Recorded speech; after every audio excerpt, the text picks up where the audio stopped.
নমস্কার বন্ধুরা, আপনাদের সবাইকে ফোরসন্ধ্যা চক্রবর্তী অফিসিয়াল চ্যানেলে স্বাগত। আজকে আমি চলে এসেছি নতুন একটি রেসিপি নিয়ে। আশা করছি আপনারা সবাই ভালো আছেন, আমিও খুবই ভালো আছি। চলে এসেছি আজকে আমি নতুন একটি রেসিপি নিয়ে। আজকের নতুন রেসিপিতে আপনাদের সবাইকে স্বাগত।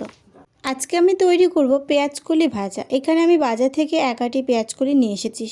শীতকালে পেঁয়াজকলি ভাজা খেতে কার কার ভালো লাগে। এখানে আমি 1 আটি পেঁয়াজকলি নিয়ে এসেছি, সেগুলোকে আমি সাইজ করে কেটে নেব। পেঁয়াজকলিগুলোকে আমি প্রথমে এখানে আলাদা করে নিচ্ছি। প্রথমে কয়েকটা টুকরো নিয়ে নেব, সেগুলোকে আমি ছোট ছোট টুকরো করে কেটে নেব। বন্ধুরা, আপনি যদি আমার চ্যানেলে আজকে নতুন হয়ে থাকেন তাহলে আমার চ্যানেলটিকে সাবস্ক্রাইব করে পাশে থাকা বেল আইকনটি অবশ্যই প্রেস করে দেবেন, যাতে নতুন নতুন রেসিপি আর কিচেন টিপস সবার আগে আপনার কাছে পৌঁছে যায়। এখানে আমি 5টা পেঁয়াজকলিকে পরপর করে সাজিয়ে নিয়েছি এবং বাড়তি অংশটাকে ছোট ছোট টুকরো করে আমি এখানে কেটে নিয়েছি। এখানে আমি একদম ছোট ছোট করে কেটে নিচ্ছি। আপনারাও ঠিক এইভাবে সমান মাপে কেটে নেবেন। আপনারা চাইলে পরিমাণে বড় বা ছোট করেও এগুলো কাটতে পারেন।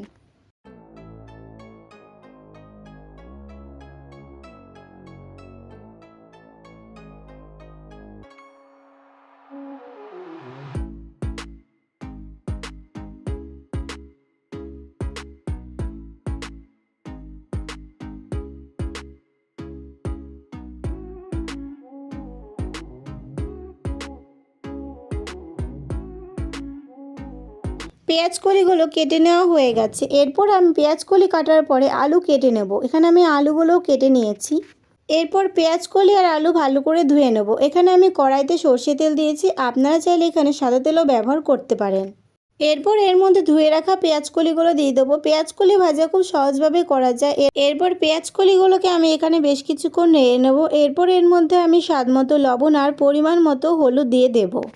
একদম সহজ পেঁয়াজকলি ভাজা। এটা ভাজা করতে খুব একটা বেশি সময় লাগে না, আর সামান্য উপকরণ দিয়ে পেঁয়াজকলি ভাজা করা যায়।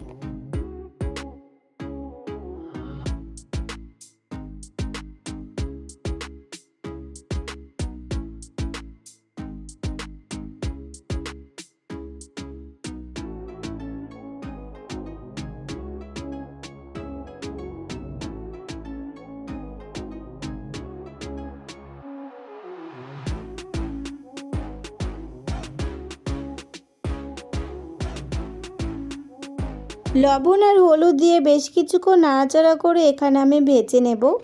এখানে আমি কড়াইটা চেঞ্জ করে নিয়েছি। আমার আগের কড়াইতে ভাজতে একটু অসুবিধা হচ্ছিলো, তাই এখানে আমি অন্য একটি কড়াই নিয়েছি। এখানে ভাজা হয়ে গেছে। আলুগুলোকে লাল লাল করে ভেজে নিয়েছি, আর পেঁয়াজকলিগুলো সবুজ থেকে অন্য কালার হয়ে যাবে।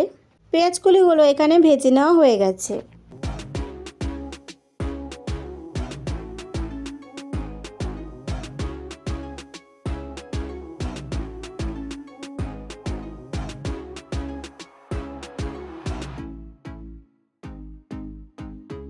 বন্ধুরা, আজকের রেসিপিটি যদি আপনাদের ভালো লেগে থাকে তাহলে আমার চ্যানেলটিকে সাবস্ক্রাইব করে ভিডিওতে একটি লাইক করে পাশে থাকবেন।